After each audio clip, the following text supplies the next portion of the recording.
So hello everyone. तो आज हम अपना टॉपिक वापस से शुरू करते हैं। हम पढ़ रहे थे फंक्शन के बारे में। फंक्शन के बारे में हमने 3-4 वीडियोस में सीखा था क्या उसका बेसिक प्रिंसिपल होता है, इवन फंक्शन क्या होते हैं, ऑड फंक्शन क्या होते हैं। उसमें कुछ हमने फंक्शनल इक्वेशंस के बारे में भी पढ़ा था।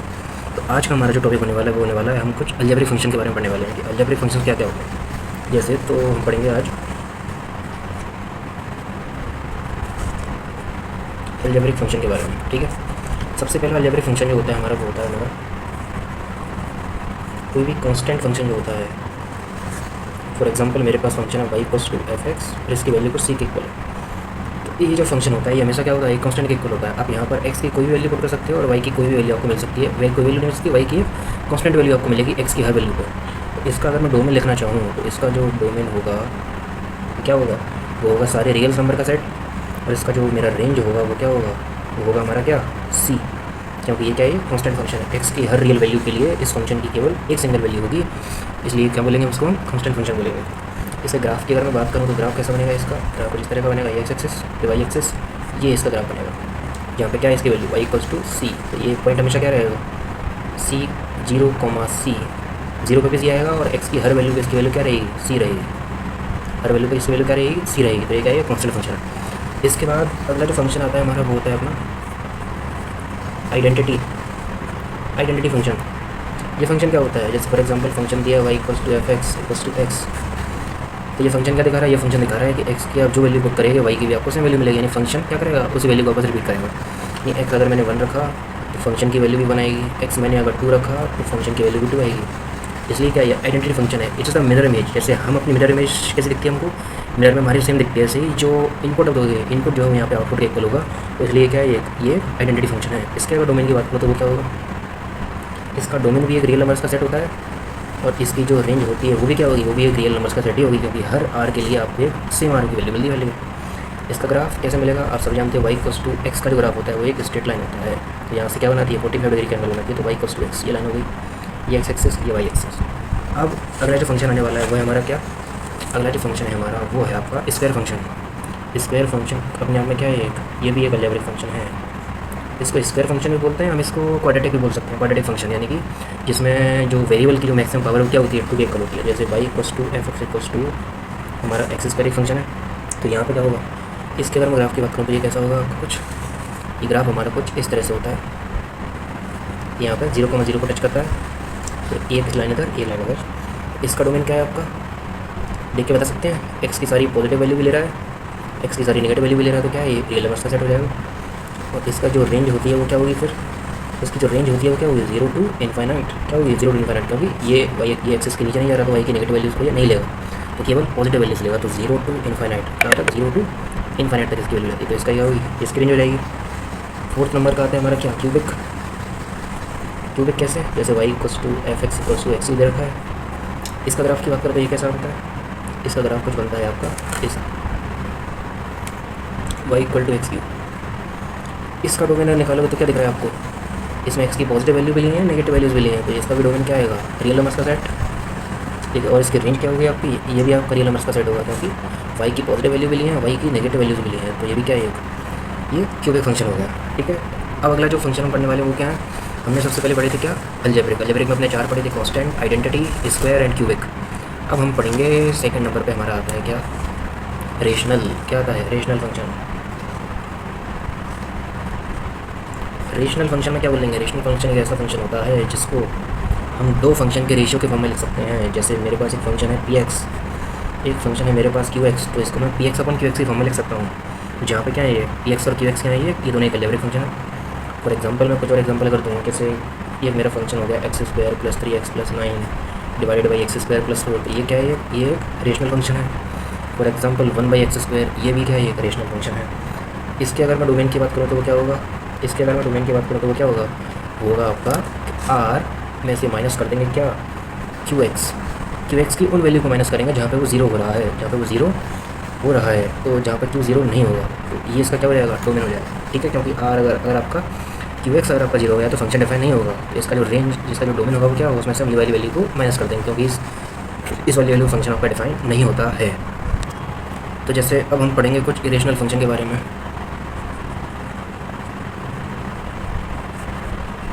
इरेशनल फंक्शंस, इसमें क्या होता है, रेशनल फंक्शन क्या होते हैं, रेशनल फंक्शंस वो फंक्शन होते हैं जहाँ पे वेरिएबल्स की जो पावर होती है वो क्या होती है, वो एक इंटीजर नहीं होती है, वो एक फ्रैक्शन होती है। जैसे फॉर एग्जांपल मैंने एक फंक्शन लिया y equal to F x equals to x, मेरा कोई वेरिएबल है और इसकी पावर क्या है, मान लो हाफ है, तो ये क्या है, ये एक रेशनल फंक्शन है। सेम ही है एक्स की पावर 1/2 यानी कि रूट एक्स क्या हो गया, ये रेशनल फंक्शन हो गया। ऐसे ही मैंने मान लो एक्स की पावर 1/3 लिया, ये भी एक रेशनल फंक्शन हो गया। ऐसे ही मैंने लिया root x plus 7 divided by root x plus 2, ये भी क्या हो गया, ये रेशनल फंक्शन हो गया, क्योंकि एक्स की पावर क्या है यहाँ पे, एक इंटीजर नहीं है, नॉन इंटीजर है, एक फ्रैक्शन है, इसलिए क्या हो जाएगा, ये एक रेशनल फंक्शन हो जाएगा। ठीक है, अब अपन बात करेंगे कुछ ऐसे फंक्शन की जो होते हैं पीस वाइज। जैसे 4th नंबर पर मेरा आता है piecewise function. Piecewise function में सबसे पहले हम जो पढ़ेंगे वो है हमारा क्या, मॉड्यूलस फंक्शन। क्या है वो अपना मॉड्यूलस फंक्शन। मॉड्यूलस की जब बात करते हैं तो क्या करते हैं कि मॉड्यूलस कैसे दिखाते हैं इसको, ऐसे एक्स के साइड में अपन दो एक हॉरिजॉन्टल लाइन खींच देते हैं और उसको अपन बोल देते हैं कि मोड है। तो ये पीस वाइज है, यानी कि ये कुछ पीसेस में ब्रेक होता है। कैसे होता है अभी समझते हैं। समझ लो y equals to mod x है। अगर मैं कहूँ कि ये जो मोड के अंदर की वैल्यू पॉजिटिव है, अगर मोड के अंदर की वैल्यू पॉजिटिव है तो y equals to mod x की वैल्यू आपकी एक्स के इक्वल होती है, यानी कि इस मोड एक्स को अपन सीधे सीधे एक्स लिख देंगे। ठीक है, अगर ये एक्स आपका 0 है तो इसको डायरेक्ट 0 लिख देंगे। 0 यानी किसी एक यूनिक केस में बनता है 0। जब एक्स खुद 0 हो जाएगा तो ये वैल्यू खुद अपने आप में 0 हो जाएगी, उसमें मोड का कोई इफेक्ट नहीं पड़ेगा। अगली बात क्या कि अगर इसकी वैल्यू, अगर मोड के अंदर की वैल्यू नेगेटिव है तो हम इसको लिख देंगे -x। तो यहाँ पर कंडीशन क्या आ गई, एक्स अगर आपका ग्रेटर देन 0 हुआ तो मोड एक्स की वैल्यू एक्स हो जाएगी, एक्स अगर आपका 0 हुआ तो मोड एक्स की वैल्यू 0 हो जाएगी, और एक्स आपका लेस देन 0 हुआ तो मोड एक्स की वैल्यू नेगेटिव हो जाएगी। फॉर एग्जाम्पल मेरे पास कोई फंक्शन है y इक्वल्स टू, फंक्शन नहीं है, जैसे मान लो मोड एक्स की फंक्शन है, मैंने इसके अंदर 1 पुट किया तो एक्स क्या है, पॉजिटिव है, तो एक्स अगर 0 से बड़ा है तो y की वैल्यू क्या रहेगी, आप सीधा इसको एक्स के बराबर लिख दो, और एक्स की वैल्यू क्या है 1, तो आपकी वैल्यू रहेगी 1। अगर मेरे पास एक्स की वैल्यू है -2 तो मैं कैसे निकालूंगा, तो मैं निकालूंगा y equals to mod of -2। तो मोड के अंदर की वैल्यू अगर आपकी नेगेटिव आती है तो अपन क्या बोलते हैं, उसकी वैल्यू किसके इक्वल हो जाएगी, -x के इक्वल हो जाएगी, यानी माइनस और मोड के अंदर जो वैल्यू है वो आप लिख दो, यानी कि -2 माइनस इंटू माइनस क्या होता है, प्लस होता है, तो ये आ जाएगा आपका 2 के इक्वल आ जाएगा। तो यहाँ से बात आपको समझ में आ गई होगी कि मोड एक्स को हम कैसे डिफाइन करेंगे। इसका ग्राफ की अगर बात करें तो क्या होगा, जैसे देखो इसका ग्राफ हम कैसे डिफाइन करते हैं, ग्राफ कैसे बताएंगे, ये एक्स एक्सिस, ये वाई, एक्स इक्वल्स टू 0 पे मोड एक्स की 0। ठीक है, एक्स की सारी पॉजिटिव वैल्यूज़ के लिए वो हमेशा पॉजिटिव वैल्यू देता है, उसी के सेम देता है, तो ये एक लाइन के इक्वल हो जाएगा, वाई इक्वल्स टू एक्स यहाँ पे, वाई इक्वल टू 0 यहाँ पे, और सारी नेगेटिव वैल्यू के लिए वाई इक्वल्स टू -x। वो क्या देता है, एक नेगेटिव वैल्यू देता है सारी नेगेटिव वैल्यू के लिए। ठीक है, ये इसका क्या हो जाएगा, ग्राफ हो जाएगा। इसका डोमेन अगर अपन लिखना चाहें, क्या है इसका डोमेन, एक्स की सारी पॉजिटिव और नेगेटिव वैल्यूज़ को ले रहा है, 0 भी इंक्लूड है, इसका मतलब रियल नंबर्स का सेट हो जाएगा। इसका जो रेंज है वो क्या हो जाएगा, वो हो जाएगा आपका क्या, वाई की सारी पॉजिटिव वैल्यूज़ को ले रहा है, यानी कि 0 टू इनफाइनाइट। तो इसके बाद अगला जो हमारे पास पीस वाइज फंक्शन होता है वो होता है हमारे पास सिग्नम फंक्शन। सिग्नम फंक्शन कैसे डिफाइन करते हैं, ये होता है y equals to F x equals to ऐसे SGN सिग्नम ऑफ x, इसको ऐसे लिखते हैं। इसको कैसे पीस वाइज करेंगे, इसके लिए अपन बोलते हैं कि अगर ये सिग्नम के अंदर x की जो वैल्यू है वो अगर 0 से बड़ी है तो सिग्नम x हमेशा आपका 1 होगा। अगर x की वैल्यू 0 है तो ये आपका हमेशा 0 हो जाएगा। अगर ये -1 आता है इसका मतलब x आपका यहाँ पे लेस देन 0 है। अब ये हमने कैसे फाइंड किया, इसको फाइंड करने के लिए हम आपको बताएंगे फुल फॉर्म क्या होती है सिग्नम x की। सिग्नम x को हम लिखते कैसे हैं, ये होता है आपका mode x divided by x के इक्वल। ये किस केस में होता है, सिग्नम x की वैल्यू होती है जब मोड x आपका less than not equal to 0 होता है, और सिग्नम x की वैल्यू 0 होती है जब x आपका 0 होता है। x जब 0 था तो सिग्नम x की वैल्यू यहाँ पर 0 आ गई, और जब नॉट इक्वल टू 0 था तो हमने क्या किया था, अगर ये नॉट इक्वल टू 0 होगा तो ये वाली वैल्यू आएगी। इस वाली वैल्यू को डिफाइन करने के लिए हम मोड को डिफाइन करेंगे। तो मोड को हमने पहले ही डिफाइन किया था ऊपर कि मोड के अंदर वैल्यू पॉजिटिव है तो हम मोड x को x लिख सकते हैं। तो अगर इस वाले केस में अगर मैं बात करूँ कि x ग्रेटर देन 0 है तो मोड x इक्वल हो जाएगा, और x को x से डिवाइड मारोगे तो आप क्या बचेगा, आपकी सिग्नम x की वैल्यू आएगी आपकी 1 के इक्वल आएगी। और अगर ये लेस देन 0 हुआ तो क्या होगा, मोड x की वैल्यू नेगेटिव आ जाएगी तो -x, देन x से x को कैंसिल करेंगे तो आपको क्या बचेगा, -1 बचेगा। तो इस तरह से सिग्नम x को मैंने क्या किया, डिफाइन किया है। अगला फंक्शन हमारे पास आता है जो पीस वाइज फंक्शन है, वो है सबसे इंपॉर्टेंट फंक्शन। आपके बोर्ड्स में, आपके जेई के पेपर में, या फिर किसी भी एग्जाम में, जो भी इंजीनियरिंग का एग्जाम होता है, 12th या 11th की जो मैथमेटिक्स होती है वहाँ सबसे ज़्यादा यूज़ होने वाला है, और बच्चे सबसे ज़्यादा कन्फ्यूज़ क्या होते हैं, इसी फंक्शन को लेकर सबसे ज़्यादा क्या होते हैं, कन्फ्यूज़ होते हैं। तो वो वाला फंक्शन है वो क्या है आपका GIF function, greatest integer function. इसको कैसे लिखते हैं, y equals to F x equals to box of x. ये जो चीज़ है इसको बोलते हैं बॉक्स, इसको बोलते हैं GIF ऑफ एक्स, या बॉक्स बोल दो, बॉक्स अपन सिंपल लैंग्वेज में बोल सकते हैं, GIF ऑफ एक्स। यहाँ पे हम क्या देखते हैं कि बॉक्स एक्स की वैल्यू किस चीज़ों पर डिपेंड करती है। इसके लिए फॉर एग्जांपल मैं अगर आपको समझाऊँ, जैसे मान लो मेरे को x इक्वल्स टू 1 तो कोई वैल्यू निकालनी है, तो बॉक्स ऑफ 1 डालूंगा तो ये 1 आ जाएगा। कोई दिक्कत नहीं। इसका मतलब क्या हुआ, क्या दिख रहा है आपको, जैसे मैंने मान लो 2 डाला, GIF ऑफ 2 का वैल्यू आ गया 2। बॉक्स के अंदर अगर आपका इंटीजर रहता है तो उसकी वैल्यू x हो जाती है। अगर x आपका क्या है, x आपका बिलोंग करेगा इससे इंटीजर से। अगर x आपका किसके इक्वल है, किसी इंटीजर के इक्वल है, तो बॉक्स x की वैल्यू x से इक्वल आती है, ठीक है। लेकिन प्रॉब्लम क्या है यहाँ पे, अगर x मेरा इंटीजर नहीं हुआ, अगर x मेरा इंटीजर नहीं हुआ, कोई पॉइंट में कोई वैल्यू आ गई, जैसे फॉर एग्जाम्पल मैंने कहा मेरे को चाहिए x इक्वल टू 1.2, इसकी वैल्यू क्या होगी, तो 1.2 के केस में बॉक्स ऑफ 1.2 का जो वैल्यू होता है वो हमेशा क्या होता है, 1 होता है। बॉक्स ऑफ 1.2 का वैल्यू हमेशा किसके इक्वल होगा, 1 होगा। इसी को बोलते हैं क्या, ग्रेटेस्ट इंटीजर फंक्शन है, कि उसके लेफ्ट में सबसे मैक्सिमम जो वैल्यू होती है वो क्या होती है, greatest integer function. Greatest integer उस वैल्यू के लेफ्ट में, यानी कि 1.2 के लेफ्ट में जो ग्रेटेस्ट इंटीजर होगा वो क्या होगा, वो 1 होगा। उसके राइट में ग्रेटेस्ट इंटीजर क्या होगा, वो बहुत सारे होंगे। तो ग्रेटेस्ट इंटीजर, एक सिंगल ग्रेटेस्ट इंटीजर की अगर अपन बात करेंगे तो वो क्या होगा, हमेशा लेफ्ट में होगा, तो उसकी वैल्यू हमेशा 1 होगी। फॉर एग्जाम्पल मैं अगर आपसे पूछूँ कि बॉक्स ऑफ 2.2 की जो GIF होता है वो क्या होता है, वो हमेशा किसके इक्वल होगा, वो 2 के इक्वल होगा। बॉक्स ऑफ 3.5 की वैल्यू किसके इक्वल होगी, वो आपकी 3 के इक्वल होगी। यानी कि उससे एक प्रीवियस जो मैक्सिमम वैल्यू है, उस वैल्यू को मेरा जो GIF फंक्शन है वो अटेंड करता है। उस वैल्यू को मेरा GIF फंक्शन क्या करता है, अटेंड करता है। यानी कि अगर मैं आपसे कहूँ कि मेरा जो x है, फॉर एग्जांपल मैं आप कंडीशन देता हूँ कि x मेरा 0 less than equals to x less than 1 के इक्वल है, यानी कि इस दोनों के बीच में अगर x मेरा वेरी कर रहा है, इन दोनों के बीच में अगर मेरा x वेरी कर रहा है, तो जो बॉक्स x होगा वो हमेशा क्या होगा, वो 0 होगा। अगर मेरा x 1 से 2 में अगर वेरी कर रहा है, 2 नहीं है, केवल 1 और 2 के बीच में है, लेकिन 1 के इक्वल हो सकता है। तो अगर 1 2 के बीच में है तो हमेशा मेरे बॉक्स x की वैल्यू क्या होगी, 1 होगी, ठीक है। इस तरह से इसको अपन डिफाइन किया। अब अगर इसके ग्राफ की अगर मैं बात करूँ, ग्राफ को कैसे डिफाइन करेंगे, ग्राफ को कैसे समझेंगे, तो बॉक्स x का जो ग्राफ होता है वो कुछ इस तरह से होता है। ये मेरा y एक्सिस, ये मेरा x एक्सिस। तो हमने क्या देखा कि सारी इंटीजर वैल्यू के लिए वो इंटीजर देता है, ठीक है, सारी इंटीजर वैल्यू के लिए वो इंटीजर देता है। तो उसके बाद क्या, ये मैंने कुछ पॉइंट यहाँ पे एज्यूम किए हैं, ये 1, ये 2, ये 3, ये 4, ये 5, ठीक है। तो जब मैं 0 से 1 के बीच में कोई वैल्यू डालता हूँ तो मेरे जो GIF की वैल्यू होती है वो क्या होती है, 0 से 1 के बीच में GIF x की वैल्यू हमेशा क्या होगी, 0 होगी। तो मेरा जो ग्राफ है वो यहाँ से यहाँ तक चलेगा, इससे ऊपर बिल्कुल नहीं उठेगा, क्योंकि 0 से 1 के बीच में वैल्यू क्या है, उसकी 0 है। जैसे ही मैं उसमें 1 पुट करूँगा, मेरे जो फंक्शन की वैल्यू है वो क्या हो जाएगी, मेरी वो 1 के इक्वल हो जाएगी, क्योंकि इंटीजर के ऊपर उसकी वैल्यू हमेशा इंटीजर के इक्वल होती है, ठीक है। अब इसके बाद में 1 से 2 आया, 1 से 2 में उसकी वैल्यू हमेशा क्या रहेगी, 1 के इक्वल रहेगी। जैसे ये आपका 1 है तो 1 रही है। उसके बाद मैंने उसको क्या किया, 2 पुट कर दिया मैंने। उसके बाद मैंने क्या किया, उसमें 2 पुट कर दिया। तो 2 पुट करने के बाद क्या होगा, 2 पुट किया, तो जैसे 2 पुट किया तो उसकी जो वैल्यू है वो क्या हो गई, 2 के इक्वल हो गई। ये हो गई, किसके इक्वल हो गई, 2 के इक्वल हो गई। 2 के इक्वल होने के बाद क्या बोलूँगा मैं, कि मैंने 2 से 3 के बीच में कोई वैल्यू पुट की, उस पर भी क्या देगा, वो तो हमेशा क्या देगा, 2 देगा। लेकिन जैसे ही मैं 3 पुट करूँगा, 3 पर उसकी वैल्यू क्या हो जाएगी, 3 के इक्वल हो जाएगी। तो इस तरह से ये ग्राफ क्या रहेगा, ऐसे चलता रहेगा। इंटीजर पे क्या करेगा, अपनी वैल्यू बदलता रहेगा। हर इंटीजर के बाद अपनी वैल्यू क्या करता है, बदलता है। तो इस तरह से क्या हो जाएगा, आपका GIF फंक्शन हो जाएगा।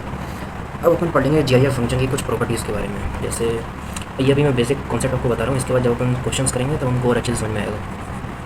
जैसे प्रॉपर्टीज़ ऑफ GIF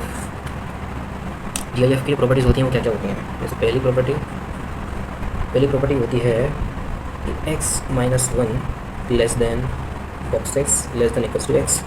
ये आपको समझ में आ गया ना। जैसे मान लो x की वैल्यू मैंने 1 रखी, तो x की वैल्यू 1 रखा मैंने इस वाले केस में, तो यहाँ क्या बन गया आपका 1 - 1 0, 0 less than box x less than equals to 1। यानी क्या हो जाएगा, x की जो वैल्यू बॉक्स x की वैल्यू क्या हो जाएगी, हमेशा इससे इन दोनों के बीच में रहेगी। अगर x आपकी अगर बना रहा है तो, क्योंकि 0 नहीं रख रहे हैं इन दोनों के बीच में, तो 1 के इक्वल आएगी। दूसरा, बॉक्स x हमेशा आपका x से इक्वल होता है अगर x मेरा क्या है, इंटीजर है। थर्ड नंबर का केस क्या आ गया, box of x plus any integer value. ये आता है box of x plus integer. Box of x plus integer इसको ऐसे समझ सकते हैं, जैसे मान लो बॉक्स ऑफ 3.5 प्लस 4, इसका मैं क्या लिखूँगा, इस प्रॉपर्टी के अकॉर्डिंग क्या लिखूँगा, बॉक्स ऑफ 3.5 प्लस 4। इसका जो बॉक्स आएगा वो 3 आएगा, इसका आएगा 4, तो आंसर क्या आएगा आपका 7 के इक्वल आ जाएगा। फोर्थ नंबर की प्रॉपर्टी क्या है आपकी, फोर्थ नंबर की प्रॉपर्टी है कि box of x plus box of minus x equals to, और इसको तोड़ें अपन। एक केस में ये 0 आ जाएगा। 0 कब आएगा जी, जब x आपका इंटीजर होगा, जब x आपका क्या होगा, इंटीजर होगा। और ये -1 आ जाएगा जब x आपका नॉन इंटीजर होगा। तो x belongs to integer, if x not belongs to the integer. अगर x आपका इंटीजर नहीं है तो इसको इससे बाहर आ जाएगा, यानी कि वो नेगेटिव वैल्यू आ जाएगी उसकी। कैसे आएगी, जैसे मान लो अगर x आपका इंटीजर नहीं होगा, तो मैंने x की जगह मान लो पुट किया 1.5, ये इंटीजर नहीं है, तो box of 1.5 plus minus of 1.5, इसकी वैल्यू क्या आएगी, इसकी वैल्यू 1, इसकी वैल्यू आपकी -2, तो यहाँ हमेशा क्या आएगा, -1 आएगा, जैसे कि मैंने यहाँ पे लगा था, ठीक है। तो एक सबसे लास्ट जो प्रॉपर्टी है वो सबसे ज़्यादा इंपॉर्टेंट है, उसको अपन यहाँ पे देखते हैं। तो वो प्रॉपर्टी की जो है मेरी वो क्या है, box of x plus 1/n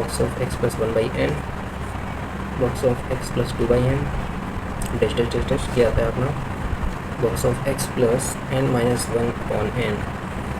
इसकी जो वैल्यू होती है हमेशा वो होती है किसके इक्वल, बॉक्स ऑफ nx के इक्वल होती है, बॉक्स ऑफ nx के इक्वल होती है। n की कोई वैल्यू ले लो यहाँ पे, फॉर एग्जांपल मैंने मान लो n की वैल्यू 1 ली, n की वैल्यू अगर मैं 1 लूँगा तो क्या आएगा, n की वैल्यू अगर 1 लूँगा तो क्या आएगा, जैसे आप अपने पुट कर सकते थे वो सॉल्व कर सकते हो। जैसे n=1 के लिए अगर आप पुट करोगे तो बताना मेरे को इसका आंसर क्या आता है, वो हमेशा इसको सेटिस्फाई करेगा। जो है ना अपन यहाँ डालेंगे वही है अपन को यहाँ डालने पर मिलेगा, ठीक है। जैसे इस प्रॉपर्टी के ऊपर एक क्वेश्चन भी अपन कर सकते हैं। जैसे अपन को क्वेश्चन एक दिया है यहाँ पे, बॉक्स ऑफ 3/4, फिर box of 3/4 plus 1/100, box of 3/4 plus 2/100 dash dash dash, ये अपन को देखा है कहाँ तक, बॉक्स ऑफ 3/4 प्लस 99/100। तो इसको सोल्व करने की क्या करेंगे अपन, इसको इससे कंपेयर करेंगे। तो यहाँ पर x की वैल्यू क्या निकल के आ रही है 3/4 और n की वैल्यू यहाँ पे क्या निकल कर आ रही है आपकी 1/100। इसकी वैल्यू किसके इक्वल हो जाएगी, बॉक्स ऑफ nx के इक्वल हो जाएगी।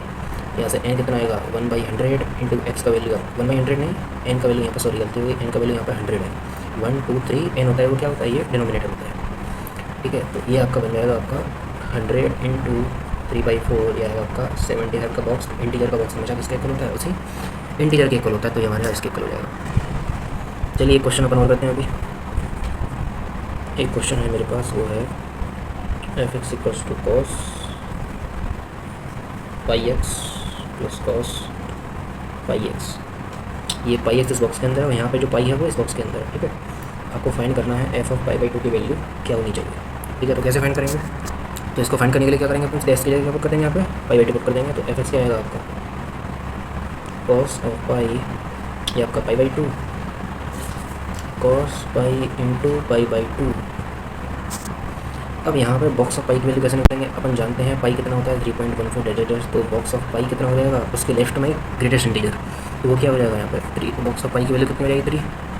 तो यहाँ से f ऑफ π/2 कितना आ जाएगा आपका, कॉस ऑफ ये वैल्यू आपकी 3, तो cos 3π/2 plus cos box of π²/2। π² की वैल्यू कितनी होगी, अगर पाई की वैल्यू इतनी है तो इसका अगर मैं स्क्वायर करूँ तो ये आपका 9 पॉइंट समथिंग कुछ आएगा।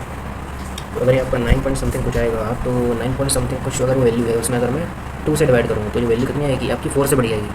तो 4 से बढ़ी हुई वैल्यू का जो बॉक्स होता है वो क्या होता है, अगर मैं इसका बॉक्स निकालने की कोशिश करूँ तो इसकी क्या आएगा, वो 4 के इक्वल आएगा।